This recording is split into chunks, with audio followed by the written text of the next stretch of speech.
So you're back, Miss Samuel. Yeah. I found those people. And it seems their wishes did come true after visiting the Jade exchange. But I'm not sure what you want me to see. They all seem to be living fulfilled lives. Not so fast. This step was just to show you that the Jade exchange is genuine. That I had the power to grant their wishes. And now, I'll tell you the price they paid. Dell was from a wealthy family. He was head over heels for Dorothy and wanted to win her heart. So he made a deal with me. He put up his entire fortune in exchange for a gift that would impress Dorothy. It was a piece of cake for me, thanks to my IPC connections. However, Dell will soon find himself evicted from the dreamscape because he can't afford his room. Whether he can bounce back from poverty, well, that depends on him. Let's just hope that necklace will keep their relationship from crumbling. Then there's Stacy, a lady with a gambling addiction. She wanted some serious luck, but she had nothing to offer, so I took something else instead. I took away all her close relationships. From the moment she stepped out of the Jade exchange, every casino in the cosmos would remember her name. But her parents and siblings would sever ties with her, and it would be impossible for Stacy to make any real friends again. She will accrue a vast wealth due to her good luck, but she'll never be able to use it for the people who truly matter to her. As for Detective Walker, he spent 2 decades chasing down a wanted criminal for some heinous crime. But he never caught the guy. In his desperation, he came to me. He offered his own memory system as collateral. In due time, his memories as a detective will be erased, and he will completely forget his own identity and all the sacrifices he has made. Interesting, don't you think? I fulfill people's desires and grant them favors, and soon they come back to me with even greater desires. When people see others' desires get fulfilled, they develop their own desires. It seems like an endless cycle, but it does have a goal. In the end, I will get what I desire from this whirlpool. And patience happens to be one of my greatest strengths. So now, do you understand what you must give up, Miss Samuel? Or should I address you as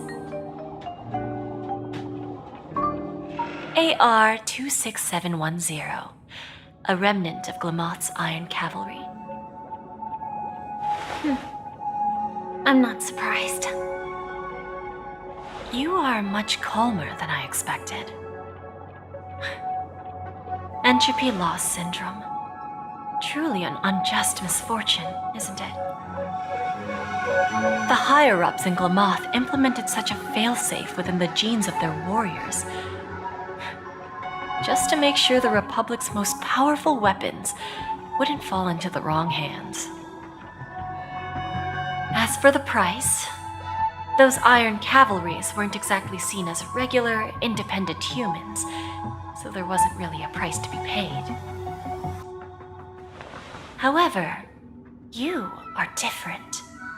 You're now a Stellaron hunter, a living being named Firefly. Naturally, you want to continue your existence, but with the firmament front gone, the people who know the secret and can cure the disease are nowhere to be found. Are you suggesting that the IPC has a remedy? Well, there might be a silver lining. That's all I can say for now. I see. It's no wonder you said I can't provide anything of equal value. Because nothing I own holds any meaning. So, you're going to ask me to personally restrain my partners to ensure my own survival?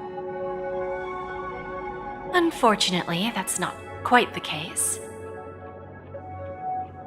Partners, a nice way to put it. Now I'm even more curious about the Stellaron Hunters. Each of you has your own identity and a special bond with each other. It's strong and intimate, and yet it allows for independence. Just as the 10 Stonehearts follow Diamond, you follow your own leader. I wonder what they are like, and if all Stellaron Hunters are like you. Traveling on the path of finality, but struggling against your destiny. Attempting to move in the opposite direction. I really hope that one day, all of you will come and visit my pawn shop. I'll be waiting patiently for that day. Can I see this as an invitation? From Diamond to the Stellaron Hunters while keeping the IPC in the dark? Consider it more of a personal offer from myself. It doesn't represent the IPC or the Strategic Investment Department. The Stellaron Hunters have interacted with the IPC, but not the 10 Stonehearts. Our paths have never crossed. As for your offer, I can pass it along to my partners. But I have a question. You know who I am. And you must know that my partner is keeping an eye on this room. If she wanted to, she could let the entirety of Purepoint know about it within a few mere seconds. What drives you to take such a risk and extend this invitation on behalf of Diamond, even if it could lead to your downfall? Simply put, you and I are the same. However, unlike you Stellaron Hunters or the Astral Express, we band together merely to obtain what we want. Each of us has our own past and destined ends, and on this journey, we have been invited by Diamond to join him. This journey could be either brief or long, as each of us carries a void in our hearts that can only be filled from the outside.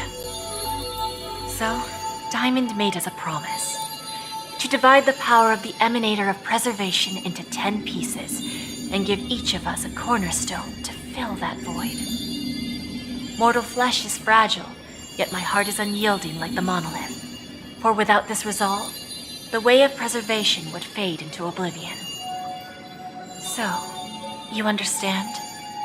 This pledge goes beyond a mere oath.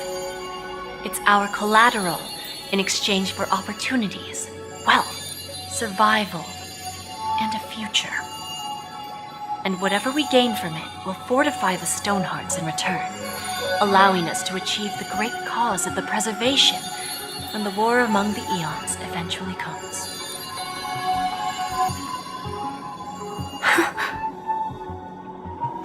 I understand. Take your time, child. You don't need to give me an immediate answer. Like I said, patience is one of my greatest strengths.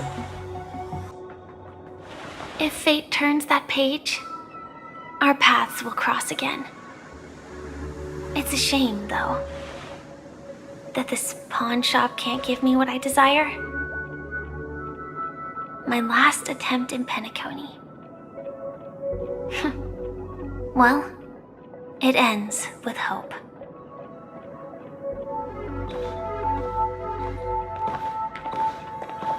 Lady Jade, I've come to deliver the collaterals promised.